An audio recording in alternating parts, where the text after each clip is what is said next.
Hi friends, welcome to GMD Kitchens. நான் உங்கள் திவ்யா.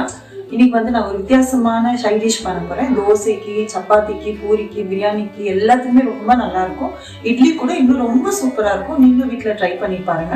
நம்ம வீடியோக்குள்ள போறதுக்குள்ள சப்ஸ்கிரைப் பண்ணிட்டு பெல் பட்டன் கிளிக் பண்ணிடுங்க. வாங்க வீடியோக்குள்ள போலாம். எப்படி பண்ணுதுன்னு பார்க்கலாம். 3 ஸ்பூன் எண்ணெய் ஊத்திக்கோங்க. 4 பட்டை போட்டுக்கோங்க. லவங்கம் மஞ்சி எடுத்து வச்சிருக்கேன் பாருங்க. லவங்கம் மஞ்சி. அப்புறம் வந்து சோம்பு வந்து 1 ஸ்பூன் அளவு, சீரகம் 1 ஸ்பூன் அளவு, மிளகு 1 ஸ்பூன் அளவு, எல்லாமே 1 ஸ்பூன் தான் வருங்க. மிளகு போட்டாச்சு. இப்போ அப்புறம் வந்து 5 பல் பூண்டு, 5 பல் பூண்டு பாருங்க. 5 பல் பூண்டு சின்னதா இருந்தா 7-8 பல் போட்டுக்கோங்க. பெருசா இருந்தா 5 பல் போட்டுக்கோங்க. என்னோட பூண்டு வந்து சின்னதா இருக்குன்னா நான் வந்து ஒரு 8 பல் எடுத்து வச்சிருக்கேன். இஞ்சி துண்டு 2 பீஸ், பச்சை மிளகாய் 2. இப்போ அது கூட நம்ம வெங்காயம் சேர்த்துக்கலாமா. வெங்காயம் வந்து ஒரு வெங்காயம் வந்து இந்த மாதிரி நீட்டு வாக்குல இப்போ வதக்கி நம்ம அரைக்கதான் போறோம். அதனால இந்த அளவு இருந்தா போதும். இப்போ நம்ம இதை நல்லா வதக்கிக்கலாமோ.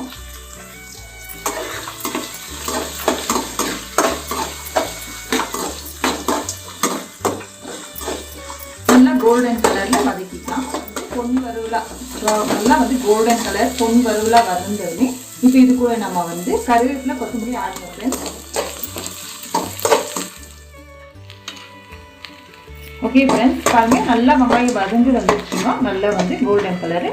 இப்போ இது கூட நம்ம வந்து 2 கைப்பிடி அளவு பாருங்க, 2 கைப்பிடி அளவு கருவேப்பிலை கழுவி இந்த மாதிரி எடுத்து இதில் ஆட் பண்ணிக்கோங்க.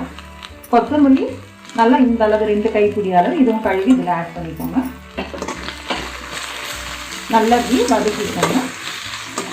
இது நல்லா வதங்கினதுமே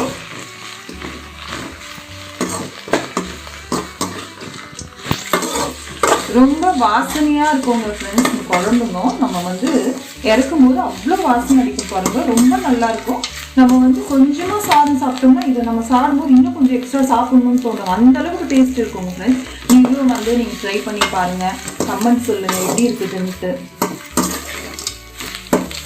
பாருங்க ஃப்ரெண்ட்ஸ், நல்லா வதங்கிருச்சுமோ. இப்போ இது கூட நம்ம வந்து தேங்காய் 1 கப் நான் அதை திருவி வச்சிருக்கோம் பாருங்க. இது கூட நம்ம ஆட் பண்ணிக்கலாமோ. அடுத்தது 3/4 கப் வந்து நான் வந்து வேர்க்கடலை எடுத்து வச்சுக்கோம். இதுவும் இது கூட ஆட் பண்ணிக்கலாம். இப்போ எல்லாம் சேர்த்து நம்ம வதக்கிக்கலாம். ஸ்லோவில் வச்சு வதக்கிக்கோங்க. ஏன்னா தேங்காய் நம்ம கொட்டிட்டு இருக்கிறதுனால திடீர்னு அடி பிடிக்க வாய்ப்பு இருக்கு. அதனால வந்து நம்ம வந்து ஸ்லோவில் வச்சு நம்ம வதக்கிக்கலாம். இப்போ தேங்காய் வதங்குற வரைக்கும் நம்ம அப்படியே ஸ்லோவில் வச்சு வதக்கலாமோ. வதக்கி ஆனதுமே எடுத்து ஆற வச்சு நம்ம அரைக்க வேண்டியதாங்க.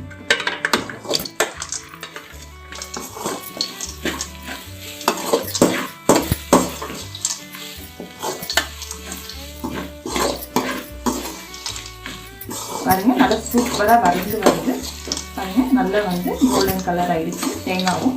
இப்போ இது கூட நம்ம வந்து இப்போ இறக்கி நம்ம ஆற வச்சு அரைச்சி வேண்டியதாங்க. இந்த மாதிரி நல்லா நைஸாக அரைச்சிக்கோங்க. ஆற வச்சு அரைங்க இந்த மாதிரி. இப்போ வந்து நம்ம எப்படி தாளிக்கிறதுன்னு பார்த்துக்கலாம். இப்போ வந்து வானலில் 5 ஸ்பூன் எண்ணெய் சேர்த்துக்கோங்க. கருவேப்பிலை சேர்த்துக்கோங்க. வெங்காயம் சேர்த்துக்கோங்க.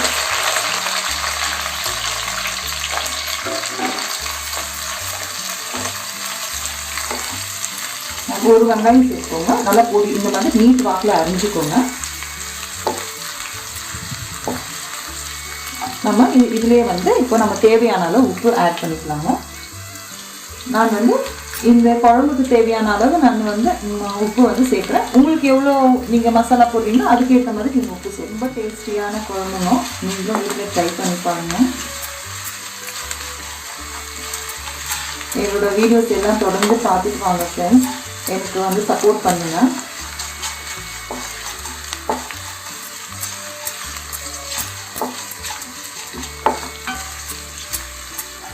நல்லா இது வெங்காயம் நல்லா வதந்ததுமே நல்லா வந்து கோல்டன் கலர் ஆனதுமே இது கூட நம்ம வந்து இந்த மசாலாவை சேர்த்து பாருங்க. நல்லா வந்து கோல்டன் கலர் ஆயிடுச்சு. இப்போ இது கூட நம்ம அரைச்சி வச்ச மசாலாவை சேர்த்துக்கலாம்.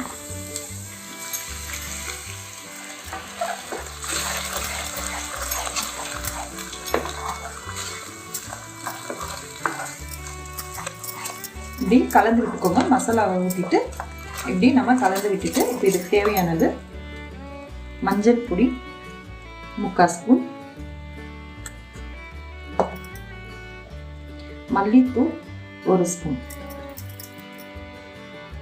அவ்வளோதான் இதுக்கு தேவையானது. இப்படி நல்லா வறுத்து இதுக்கு 1/2 கிளாஸ் தண்ணி ஊற்றணும். நான் இதில் வந்து 1/2 கிளாஸ் அளந்து வச்சுருக்கேன். இதில் ஊற்றிக்கோங்க.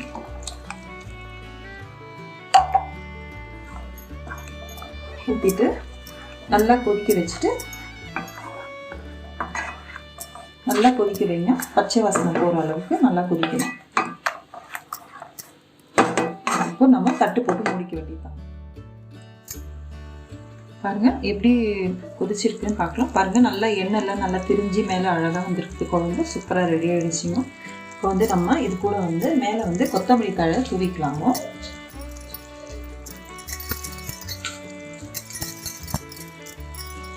தூவிட்டு இப்படி கலக்கி விட்டுக்கலாங்க.